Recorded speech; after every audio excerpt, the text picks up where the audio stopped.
వరకు ముందుకు పోతామని చెప్పి విజ్ఞప్తి చేస్తున్నా. We are confident.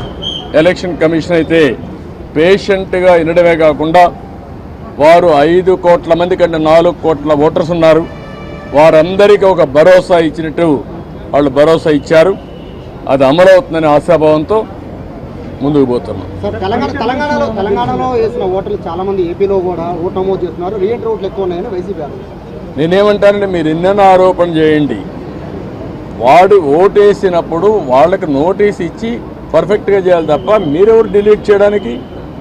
ఎలక్షన్ కమిషన్ చేయాల్సిన పని, ఎలక్షన్ ఆఫీసర్లు చేయాల్సిన పని నువ్వు చేయడానికి. నువ్వు కంప్లైంట్ ఇస్తావు, ఇచ్చిన తర్వాత వాళ్ళు వెరిఫై చేయాలి. ఒకవేళ ఇక్కడి నుంచి వేరే ప్రాంతానికి పోయారు, అక్కడ ఓటేయరు అంటే ఓటు ఇవ్వవా నువ్వు? అమెరికాకి వెళ్ళారు, అమెరికా నుంచి వచ్చి ఓటేస్తారు. వాడి యొక్క జన్మభూమి పైన, ఈ రాష్ట్రం పైన వాళ్ళకుండే ప్రేమ, ఈ రాష్ట్రంలో పుట్టిన వాళ్ళు. అంతేగాని నువ్వు కర్ణాటకకు పోయావు, నువ్వు ఓటేయడానికి వీల్లేదు, నువ్వు ఉపాధి కల్పిస్తే ఇక్కడే ఉంటారు, అవకాశాలు కల్పిస్తే ఇక్కడే ఉండేవాళ్ళు. ఎందుకు పోయారు? అవకాశాలు లేకుండా పోయారు. అలాంటి వాళ్ళకి మేము ఓటు ఇవ్వమంటే కరెక్ట్ కాదు. అది వెరిఫై చేసుకోవాలి. అక్కడ వేయకుండా ఇక్కడ వేస్తే ఎలాంటి తప్పు లేదు.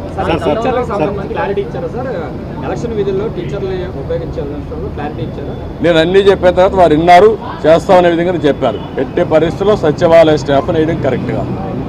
సెలెక్షన్ ప్రాసెస్ కాదు, competitive best practice all over the country ఏవైతే చేస్తారో అవే చేయాలి.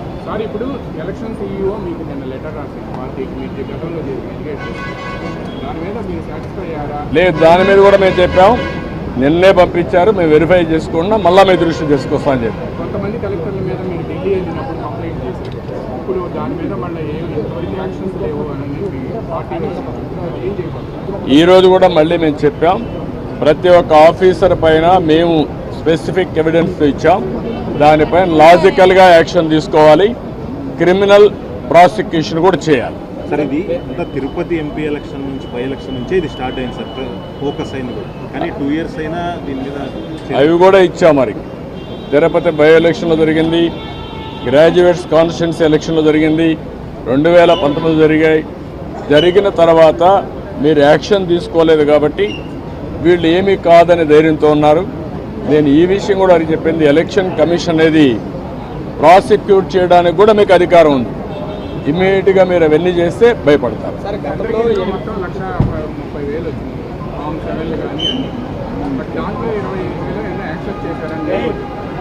మిగతా వాటికి సంబంధించి ఈ రోజు వరకు యాక్షన్ లేదు అని చెప్పి అక్కడ నాని వాళ్ళు దాని మీద ఆ విషయం కూడా వారికి చెప్పాను. ఆయన అరెస్ట్ చేశారు. ఎవరైతే ఓటర్స్ బోగస్ ఉన్నాయని చెప్పి ఎక్కడికక్కడ పోరాడుతూ ఉంటే అది కరెక్ట్ చేయకుండా అతను అరెస్ట్ చేయడం అనేది ఎక్కడికి పోతానని చెప్పి అడిగాను. ఆ డీటెయిల్స్ కూడా వారికి ఇచ్చాం. ఆ రిప్రజెంటేషన్ నాకు వచ్చింది. వెరిఫికేషన్తో సహా మొత్తం డీటెయిల్స్ ఇచ్చాం. ఏ ఓటు ఎక్కడ వెరిఫై చేశారు, డూప్లికేషన్స్ ఎక్కడున్నాయి, సర్నేములు కానీ ఇవన్నీ, ఫోటోలు ఎక్కడున్నాయి, వేరే కాన్స్టిట్యున్సీలు ఎక్కడున్నారు, ఆ డీటెయిల్స్ అని వారికి హ్యాండ్ ఓవర్ చేయడం. సార్, మీరు గతంలో సీఈఓ గారికి 8 జిల్లాల కలెక్టర్ కూడా సహకరిస్తున్నారు ప్రభుత్వానికి అని ఫిర్యాదు ఇచ్చారు. దాని మీద ఏమైనా యాక్షన్ తీసుకున్నారో, ఏమైనా గైడెన్స్ ఇచ్చారా? వారు చెప్పింది ఏంటంటే మేము ఇంతవరకు కొన్ని యాక్షన్స్ తీసుకున్నాం, మళ్ళీ మీకు కమ్యూనికేట్ చేశాం. మళ్ళీ మీకు ఏదైనా గ్రీవెన్స్ ఉంటే మేము చెప్పాము, మళ్ళీ ఎప్పుడెప్పుడు చెప్తామంటే నిన్నే ఇచ్చారు కాబట్టి మీరు చూసి చెప్పన్నారు. డెఫినెట్గా మళ్ళీ కంప్లైంట్ చేస్తాను. నేను ఒకటే చెప్పాను, ఆల్ ఆఫీసర్స్ బెదిరింపులు, భయభ్రాంతులు చేస్తున్నారు. ఒక చీఫ్ సెక్రటరీ ర్యాంక్ ఆఫీసరే ఎలక్షన్ కమిషనర్గా ఉంటే కేంద్ర ప్రభుత్వాన్ని ప్రొటెక్షన్ అడిగే పరిస్థితికి వచ్చాడు. అదే ఎగ్జాంపుల్ వారికి చెప్పాను. ఇప్పుడు ప్రతి ఒక్క ఆఫీసర్ మీద, అది కలెక్టర్ కావచ్చు, ఎస్పీ కావచ్చు, కింద ఆఫీసర్లు కావచ్చు, బెదిరించడం, బ్లాక్మెయిల్ చేయడం, ఒకవేళ కానీ వినకపోతే కేసులు పెట్టడం, అరెస్ట్ చేస్తాం, థ్రెటన్ చేయడం, ఇవే జరుగుతున్నాయి. ఇలాంటి జరిగినప్పుడు మీరు ఫర్మ్గా ఉంటే తప్ప ఇక్కడ ఫెయిర్ ఎలక్షన్ జరగవని చాలా స్పష్టంగా చెప్పారు.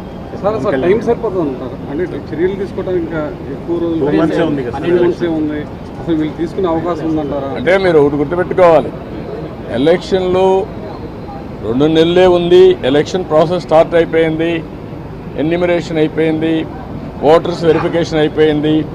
ఆ డేట్ కూడా ఈ నెల 24వ తారీఖు డేట్ కూడా ఇచ్చేశారు. ఇవన్నీ అయినాయి. కానీ ఫర్మ్గా ప్రతి ఒక్కటి ఎలక్షన్ కమిషన్ కానీ అనుకోకపోతే ఇంకా స్లిప్ అయ్యే అవకాశం ఉంటుంది. టైం ఇంకా మీకు తిరిగి రాదు. Election day is decided, polling day is decided, counting day కూడా డిసైడ్ అయిపోతుంది 2-3 రోజుల్లో. అది కాదు ఇక్కడ ఇష్యూ. వీళ్ళెంత ఫర్మ్గా ఇప్పుడు ఇంతవరకు చేసిన ప్రాసెస్ ఎట్లుందో చూడడానికి వచ్చారు. ప్రిపేర్డ్నెస్, ఆ ప్రిపేర్డ్నెస్లో ఏం చేయబోతున్నారో, ఏం జరిగిందో అన్నీ మేము మా యొక్క అబ్జర్వేషన్స్ కానీ, మాకుండే బాధలు కానీ, ఇక్కడ జరిగిన విషయాలు కానీ చాలా స్పష్టంగా వారికి ఎక్స్ప్లెయిన్ చేశాం. Now it is the duty of the election commission to conduct free and fair pole. నేను అది కూడా చెప్పాను. ఒకప్పుడు ఎలక్షన్ కమిషన్ లేనప్పుడు కూడా నేను ఎన్నికల్లో పోటీ చేశాను.